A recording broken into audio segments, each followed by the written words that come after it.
तस्मै श्री गुरुवे नमः। एकीकण्ठावनीलं सुरवरविलसद्धि प्रपादब्जचिह्नं शोभाडयं गीतवस्त्रं सरसिजननं सर्वदा सुप्रसन्नं पाणौ नारायणचापं कपिनिकरयुतं बन्धुना सेव्यमानं नौमि दयं जानकीशं रघुवरमनिशं पुष्पकारोड्रामम्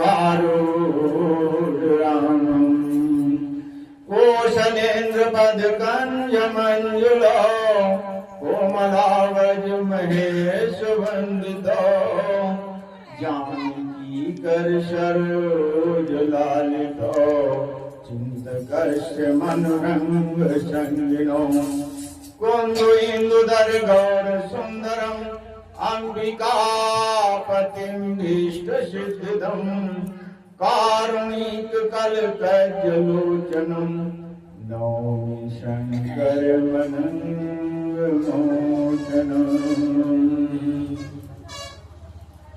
अतुलित बलधामं दंजवन्तिशानं ज्ञाननामग्रगण्यं सकल गुण निधानं वानराणां धीशं रघुपति प्रिय भक्तं वातजातं नमामि। त्वमेव माता च पिता त्वमेव बन्धु च शिखा त्वमेव विद्या च द्रविणं त्वमेव सर्वं मम बोलिए सच्चिदानंद भगवान सत्य सनातन धर्म। इस समय नवरात्र चल रहे हैं। नवरात्र आज है माँ की शरण में संपूर्ण संसार माँ की शरण में है, माँ की कृपा के अंदर है। जो उनको मानता है, उनके चरणों से प्रेम करता है, उसके लिए माँ का हृदय बहुत उदार होता है। और जो उनके चरणों से प्रेम नहीं करता है, माँ उसकी भी कृपा करती है। लेकिन जो अत्याचारी दुराचारी हैं, धर्म पर चलने वाले लोग हैं, उनको जब कोई कष्ट पहुंचाता है तो यही परम ब्रह्म परमेश्वर मां के रूप में आकर अत्याचारियों को दंड देते हैं और धर्म पे चलने वाले देव गणों की रक्षा करते हैं। मां का स्वभाव कैसा होता है। आज सुबह पूजन था, उसमें पंडित जी बता रहे थे कि जब कोई व्यक्ति बाहर जाता है जीविका पालन के लिए, दिन भर मेहनत करता है और जब घर में वापस आता है तो पिता पूछता है पुत्र से कि बेटा तुमसे कोई अधर्म का कार्य तो नहीं हुआ है, धर्म परायण ही तुमने जीवन जिया है या नहीं जिया है। ये पिता की इच्छा होती है, क्योंकि सुख तो धर्म से है, अधर्म से दुख होता है। इसलिए पिता पूछता है बेटा तुमसे कोई अधर्म तो नहीं हुआ, धर्म परायण ही तो जीवन तुमने जिया है आज का।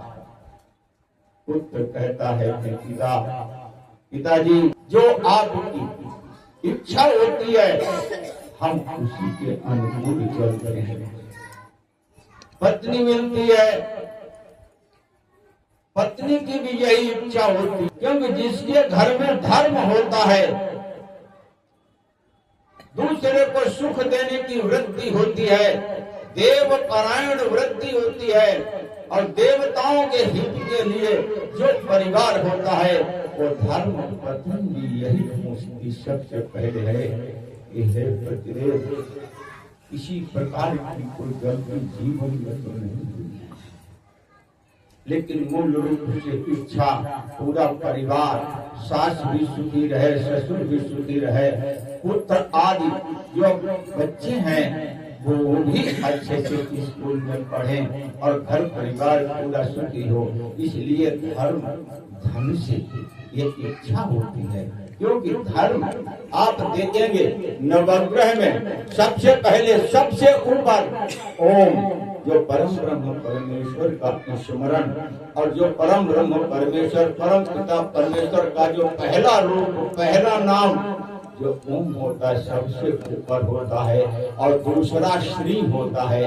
माँ लक्ष्मी जी को प्रणाम किया जाता है, क्योंकि पूरा परिवार और पूरा देश समाज सुखी तो वही होता है, धन से ही होता है। सबसे ऊपर ओम और श्री का पूजन होता है। बच्चे होते हैं वो पूछते हैं, पिताजी आज हमारे लिए आप खाने में अच्छी चीज कौन सी लाई? ये धर्म परायण जो घर होता है, सभी की इच्छा, जो परिवार का मुखिया होता है उसके ऊपर पूरे परिवार की होती है, लेकिन उसकी जो माँ होती है वो ये पूछती है, बेटा तुमने आज भोज में क्या लिया था? तुमने खाया था या नहीं खाया था? तुम्हें खाने का समय मिला या नहीं मिला, या तुम किस परिस्थिति में रहे, तुमने भोजन किया या नहीं किया? ये माँ की इच्छा होती है। परम ब्रह्म परमेश्वर जब माँ के रूप में आते हैं तो यही उदार भाव लेकर के जो भी सनातन धर्म परायण होते हैं वो माँ के चरणों की आराधना करते हैं, आधार यही लेते हैं। लेकिन जो भगवान राम, भगवान कृष्ण, भगवान विष्णु, भगवान शिव जी, गणेश देव, भगवान सूर्य नारायण भगवान, या परम ब्रह्म परमेश्वर का निर्गुण निर्विकार स्वरूप, इनका भी भाव अपने भक्त के लिए ऐसा ही होता है। स्वरूप चाहे माँ काली का हो, चाहे माँ दुर्गा का हो, स्वरूप चाहे गणेश देव भगवान का हो, लेकिन हृदय अपने भक्त के लिए और धर्म परायण जो व्यक्ति होते हैं सबके लिए परम पिता परमेश्वर का भाव तो एक ही होता है। सब मम प्रिय सब मम उपजाई, सब मुझे प्रिय है क्योंकि सब हमारी ही तो संतान है, ये भगवान का कहना होता है। लेकिन जब माँ का अवतार हुआ था, ध्यान देना कि उस समय पर अत्याचार कितना बढ़ा हुआ था, देवताओं तक संकट का बादल छाए हुए थे पूरी तरीके से, संपूर्ण संसार में अराजकता फैली हुई थी। जब परम ब्रह्म परमेश्वर माँ के रूप में आए थे, अधर्म का नाश होता ही है और माँ को करना होता है, जिससे कि धर्म परायण हर व्यक्ति के जीवन में हो और हर व्यक्ति के आचरण में हो। लेकिन जो चीज त्यागने योग्य होती है, क्योंकि हृदय के अंदर जो बुराइयां हैं, जो विचारों में आती हैं और विचारों में जब वो घर बना लेती हैं तो वही तो किसी जीव से, और वही तो जीव भाव होते हैं, उन्हीं से तो दूर रहना होता है। और यह जो लोग करते हैं माँ उनके अनुकूल होती है। परम पिता परमेश्वर किसी भी रूप में हो अपने भक्त के लिए कभी दूर नहीं होते हैं। एक हृदय और रूप चाहे माँ का हो चाहे भगवान शिव जी का हो, देखने में सर्पों की माला है, सिर पे माँ गंगा का वास है, माथे पर चंद्रमा का वास है, दिखने में ऐसा लगता है, लेकिन हृदय तो जो माँ का होता है वही उदार हृदय भगवान भोले जी का होता है। स्वरूप का महत्व कम है, हृदय का महत्व होता है। हर संसार में हर जीव का यही होता है। और देवता परम ब्रह्म परमेश्वर किसी भी रूप में आए, रूप यही होता है। एक बहुत महत्वपूर्ण बात है, हृदय के अंदर हमेशा सद्विचार और ये जीव धर्म परायण रहे, इसके लिए जीवन में सद्गुरु का होना बहुत आवश्यक होता है। क्योंकि जो आप दान देते हो, सेवा करते हो, अगर सद्गुरु की आज्ञा में जीवन को जी रहे हो तो सब कुछ उचित से उचित होता चला जाता है।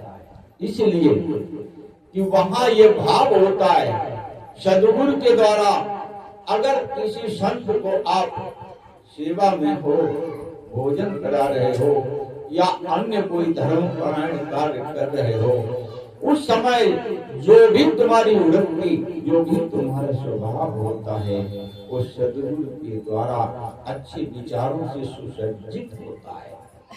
इसलिए सद्गुरु का जीवन में आना अत्यंत आवश्यक है। और उनकी मन से, वचन से और कर्म से जो सेवा की जाती है वो भगवान शिव जी की सेवा होती है, साक्षात विष्णु जी की सेवा होती है, उनकी ही सेवा माँ दुर्गा की सेवा होती है, क्योंकि परम ब्रह्म रूप में होते हैं। ध्यान दीजिए, ओम गुरु ब्रह्मा, ये गुरु जी का स्वरूप है, ब्रह्मा जी का। ओम गुरु ब्रह्मा गुरु विष्णु, ये तुम्हारे गुरुदेव का स्वरूप है, भगवान विष्णु जी का। ओम गुरु ब्रह्मा गुरु विष्णु गुरुदेव महेश्वरा, ये आपके गुरुदेव का स्वरूप है, भगवान शिव जी का। और सबसे महत्वपूर्ण जिस स्वरूप से सद्गुरुदेव की आराधना की जाती है वो कौन सा स्वरूप है? ध्यान दीजिए। ओम गुरु ब्रह्मा गुरु विष्णु गुरुदेव महेश्वरा, गुरु साक्षात परम ब्रह्म तस्मै श्री गुरुवे नमः। सद्गुरुदेव भगवान की साक्षात परम ब्रह्म परमेश्वर के रूप में है। ऐसा स्मरण करके उनके चरणों की आराधना की जाती है। उनके चरणों की जो आराधना की जाती है उससे क्या मिलता है? ध्यान दीजिए।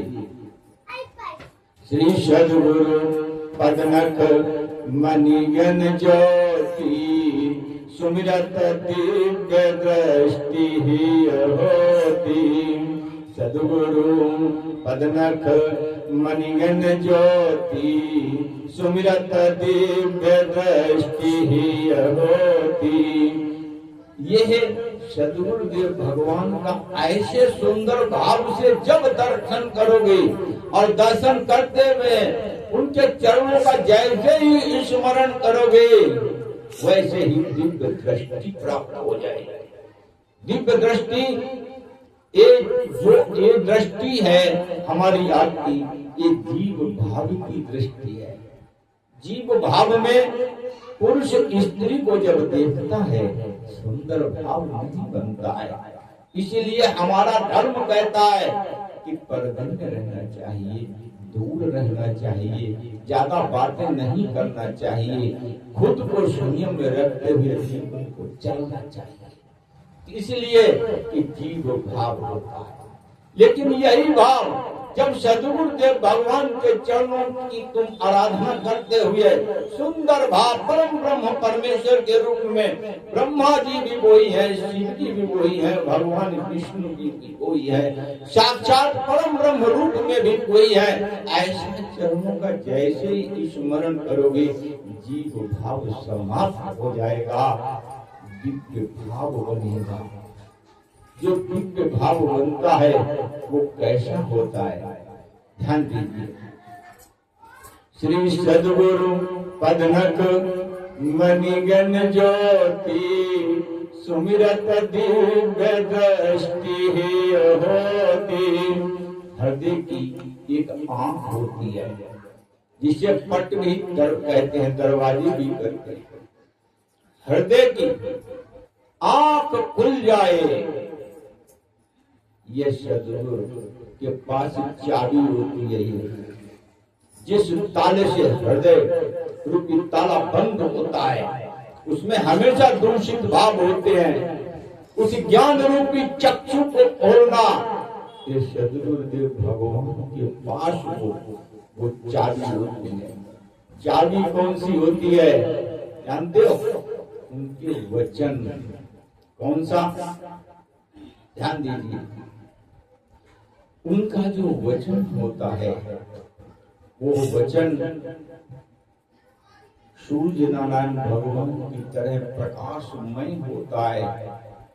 जैसे सूर्य नारायण भगवान का जैसे ही उदय होता है रात्रि अपने आप चली जाती है, उसी प्रकार से जो उनका वचन होता है हृदय के अंदर जीव भाव ही समाप्त हो जाता है। क्रोध नहीं आता है, लोभ बिल्कुल नहीं आता है, ईर्ष्या बिल्कुल नहीं होती है, दंभ पाखंड की तो बात ही खत्म है। ये तो सब जीव के भावों में आता है। निंदा करना, चुगली करना, दूसरे के यश वैभव को देखते हुए झूठी सा बुखार चढ़ जाना, ये जीव भाव में आता है।